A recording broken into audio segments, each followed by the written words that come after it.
It says the meeting is now streaming live. Well, welcome back to the Change Physician podcast community.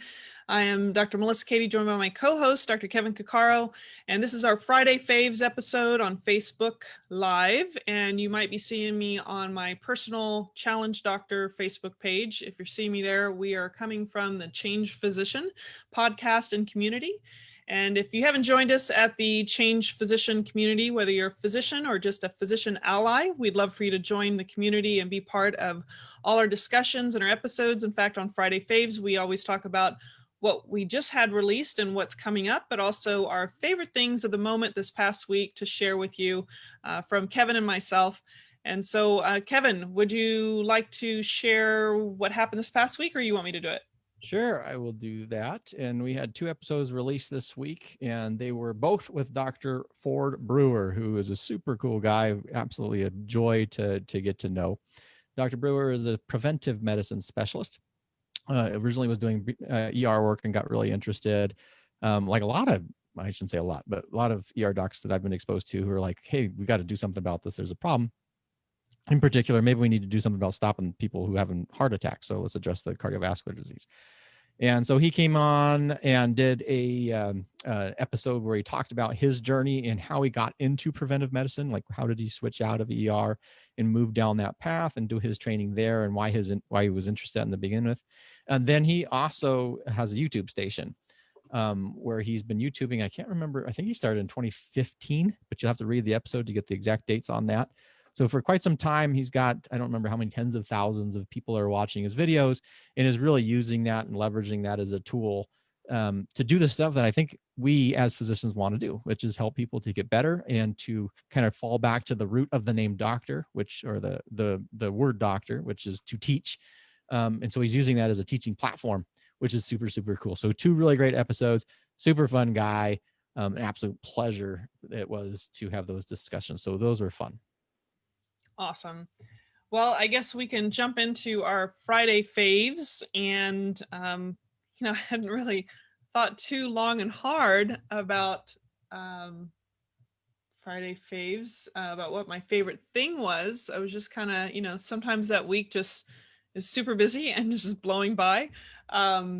So I'm trying to come up on the fly here what my favorite thing is. Well, I'm always grateful for my health. I know that sounds so boring, but finding out a colleague of mine has COVID and is in the hospital, it always reminds you of things that you're grateful for. And unfortunately, sometimes the negative things that happen around us are the things that remind us to be grateful. And so, as simple as that sounds, I just feel super grateful at this point to feel safe and healthy. And I know that is not a static thing. It's always a dynamic thing. So other than that, I guess I made since we're talking about earlier before this started, that we talked about some food. I did make a bean from scratch bean tortellini soup in my Instapot. And that was super yummy. And I even used some cream and mushroom mixed in with it, and some bouillon type of stuff from Costco. It's like a jar like this big, and it seems to last pretty well. Unless you use a lot of it. Do you use that? Yeah, Oh, they just so because they good. just every once in a while they'll have the vegetarian option too. So we'll buy Yes. like a couple of cans of that. But no, that's like the best. So much better. For those of you out there that typically buy the boxes of broth, I did that for a while, and it's just, you have to lug that in, which is a good little workout, but I just feel like it's just takes up too much room. So this little, I can't remember the name of it, but it's like a bouillon. It's either like a chicken based or a vegetable based. And they have a beef based one. I don't get that. Yeah. But literally like a spoonful when I'm sauteing vegetables, or a spoonful in water that I add to make soup, it's brilliant. It's just so easy to make some really good soups. And then what else did I? Well, I was just thinking that you have an Instapot. You got to make your own broth now. I do. Well, I make it just with the bouillon and the water. Yeah. I So don't now you can use all your stuff, and you can actually make your broth. And it's a little right. bit That's more what I time do. intensive. No. You don't add that. Oh, That that's like tell me. instant broth, man. That's like Yeah, that's it's like cheating. I know, but it was great.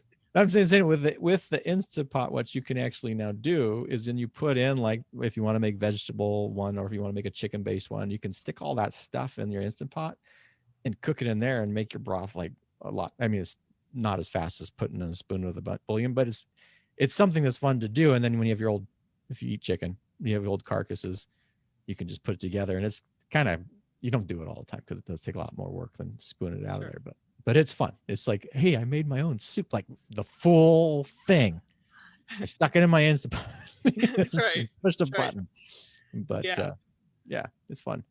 Yeah, I have to. I haven't gone there yet, but I know I will. And especially if there's certain vegetables that you're not going to get to eat right away, or you want to break them down into a broth like that. I think that The would heads serve. of your celery, the little pieces of stuff. And the reason I bring it up is because I never even thought about that until, again, my wife, who's the cook, is like, oh, you can make a broth out of this.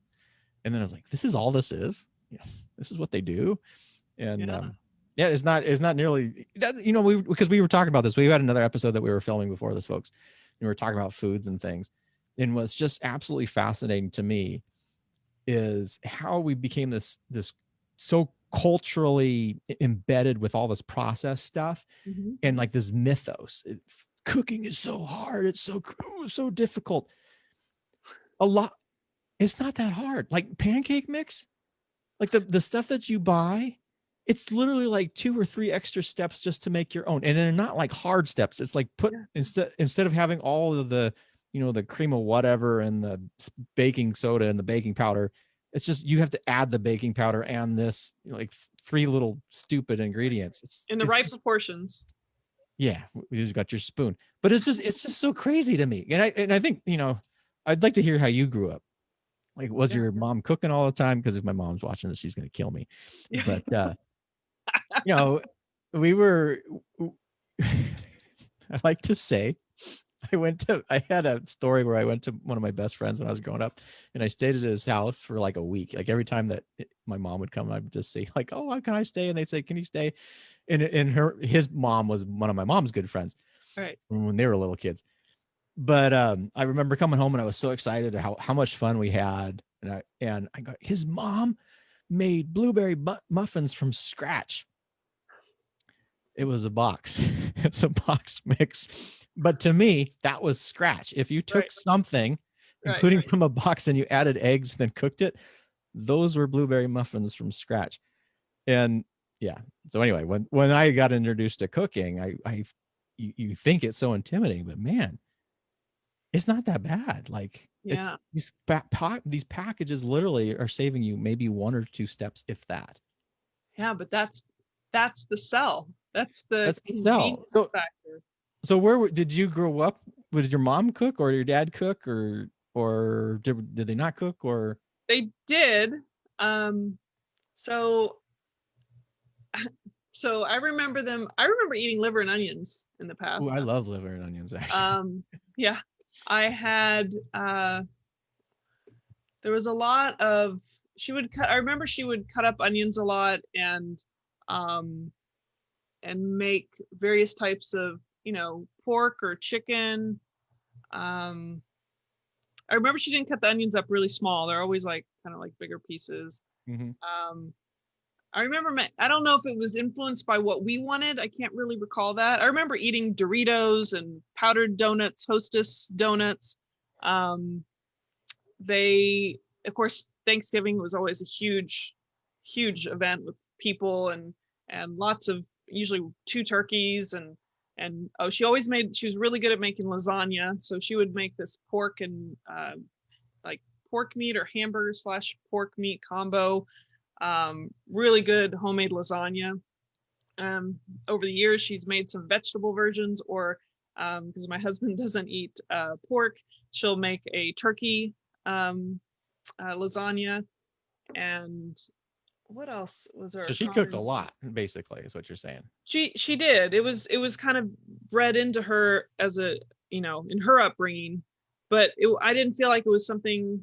I might be asked to do something, but I she was the one doing most of the cooking. My dad would help out cutting the turkey or something like that. But Mhm. that was predominantly, I definitely, and there was a lot of candy in the house. So like I had my fair share of processed foods early on.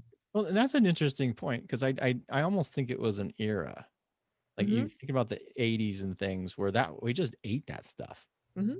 And um and we have the danger of perspective, right? So the danger of who your tribe is can influence you. That's you think that's the way the world is. Mm-hmm. But we don't have that in my house. It's just we just don't. My kids, like, I drank a lot of soda growing up. I don't drink soda at all anymore. My kids barely drink it. My daughter hates it. My son, like, is a special thing. Like, oh, I'll have it, but I know this is bad. I don't want to drink it. Mm-hmm. So I'm wondering, we have all this processed food. There's got to be people who are eating it, but Mm-hmm. in whose houses is this happening? Because I would go back to most of my friends that I know who have Food kids. deserts for sure. Yeah, and that's what I'm saying. That's a perspective thing. Because if you're looking at maybe a socioeconomic kind of thing, when we're looking at some of these areas that don't have good food, nutritional resources, and accessible, which is what Melissa was referring to, for a food desert, serious problem. Yeah, I guess that's an interesting thing. Like I'd be kind of interesting to see where that processed food thing is, because it seemed so ubiquitous when I was growing up, and now it's like not. But it's got to be somewhere. So man, if it's all in the food deserts, I don't know. Well, Something when there's subsidized foods out there, and I'm not the full on expert on this, but when there's certain foods in certain types of industries and restaurants or various, um, if there's subsidies to create this kind of food, for and many times some of these fast food places are purposely put in these from a lower socioeconomic standpoint. They're I would almost, it's safe to say, targeted for these really rich, high salt, sugar type processed fast foods that they create these sales for $1. Mhm. It's a huge incentive for people that are lacking money to acquire those kind of foods, especially if they don't have a lot of other options. So it's not, I don't think it's surprising. And I think it's a lot, there's a lot of that out there. And then you get used to that richness of some of these foods. And I think it's, unless you kind of do a little bit of intermittent fast from that, your palate is used to those rich type foods, and it's hard not to want those, especially if you need comfort food in the stress of a low socioeconomic situation. Yeah, That's and my thought. no, I think there's a lot there. And then just looking at there is literature on stress and what you choose to eat. Like Mm-hmm. if you were under stress, you immediately go towards that high sugar, high fat foods, which is A kind of double interesting. insulin spike. Yeah, and it's kind of, so I guess we talk about awareness a lot. So it's one of those things, if you're stressed and then you feel yourself wanting to eat, there's a point of interruption there. We can say, oh, wait a second, what am I looking for? What sounds really good?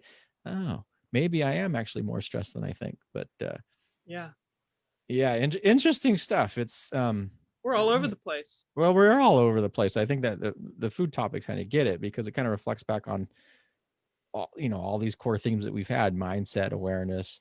I'm always interested in automatic behavior, which is sort of related to habits and things. And so much of what we do is driven by this automatic stuff. Yeah. And food is a big one. Food is a super big one. And then the other part was with the change in palate, right?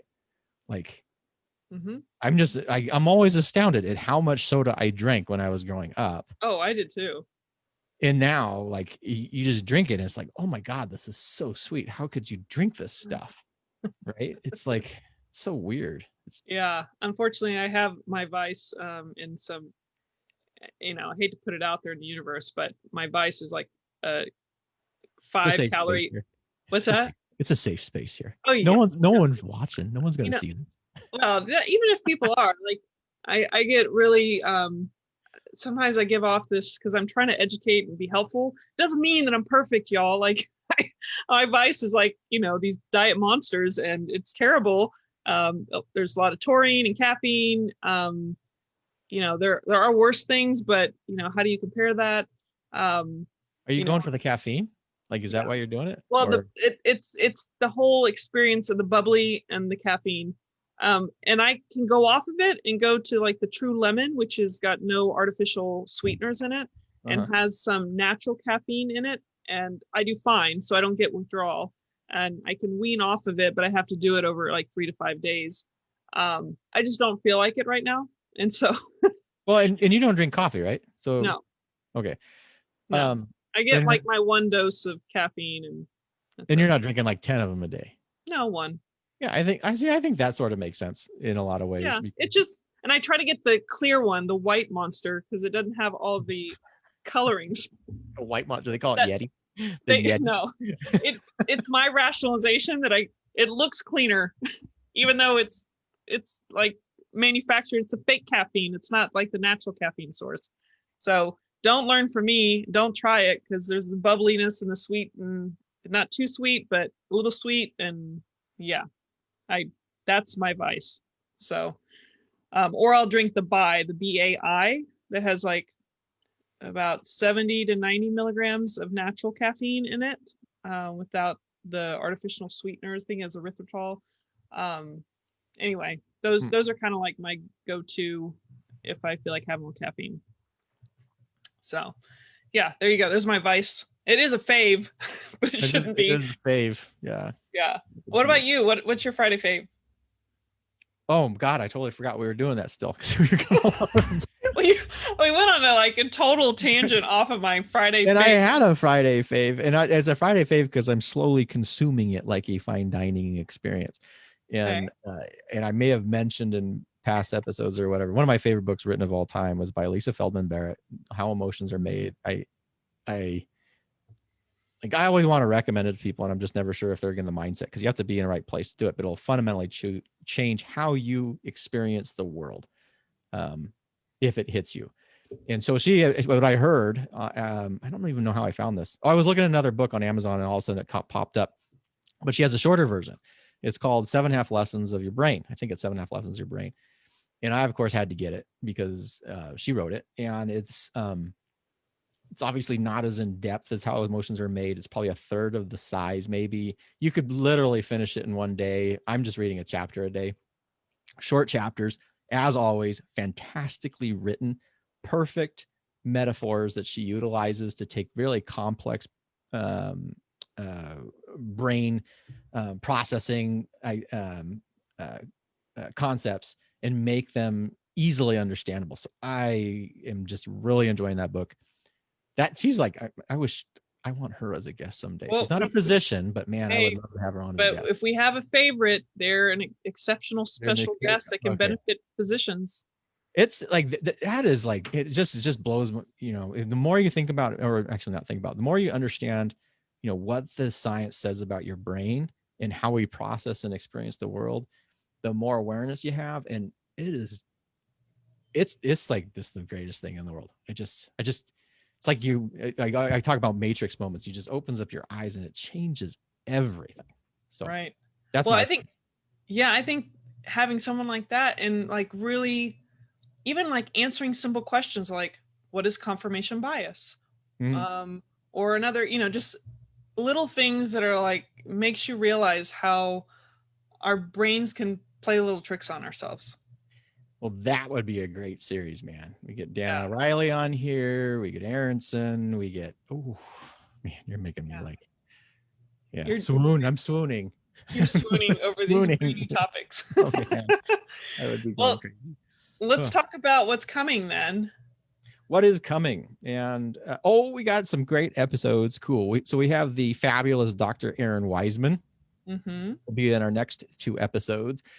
She'll be telling her story as a family doc and how she burned out and how she kind of took control of her life and practice, moved into a part-time clinical position, and is been coaching on the side. She's a total hoot to talk to. She's great. And a firecracker, if we still use those words. And then she came back, and this is a cool story because we're doing this episode with Erin, and she also has a podcast. I think it's the Truth Prescription. Let me see if I can. Can you look that up real quick, Melissa? Yeah, I will find it. So she has a podcast, and we were talking about her podcast. Her podcast is pretty unique because it's all about women physicians, which is pretty awesome. And they tell these stories and kind of support each other through her podcast. TruthRxs, TruthRxs.com. Yeah. But she said she had this thing for her guests where the basic of the thing for the episodes is one word. Her guests choose a word and then they do an episode around that word. And I thought it was awesome. And I think, Melissa, I think you liked it too. Yes. And so we were like, okay, we're going to have her back. And she came back and she did an episode with us in the same format of her podcast where we gave her a word and then we did the whole episode around her word. So super fun person, quite passionate. So somehow our podcast got listed as explicit, even though we don't do any explicit language, but it's probably good it is because there's a little bit of explicit language in that one. There's just a couple. It's nothing big. And we're just real. We're just being real. That's right. It's real. But fun episodes coming up. Yeah. Well, this is awesome. I'm excited for those rolling out. And for those of you listening, if you ever have an interest in a particular topic or a particular guest that is a physician with an intriguing story of tailoring their physician life into a more meaningful life, and whatever way, whether it's within medicine or outside of medicine or with one foot in and one foot out, just let us know. And please join the community at thechangephysician.com. Again, I am Melissa Cady with my co-host, Dr. Kevin Cuccaro, and we are part of the Change Physician podcast and community. And we look forward to seeing you on the Friday Faves next week. And make sure to look out for those episodes. Take care. See you, folks.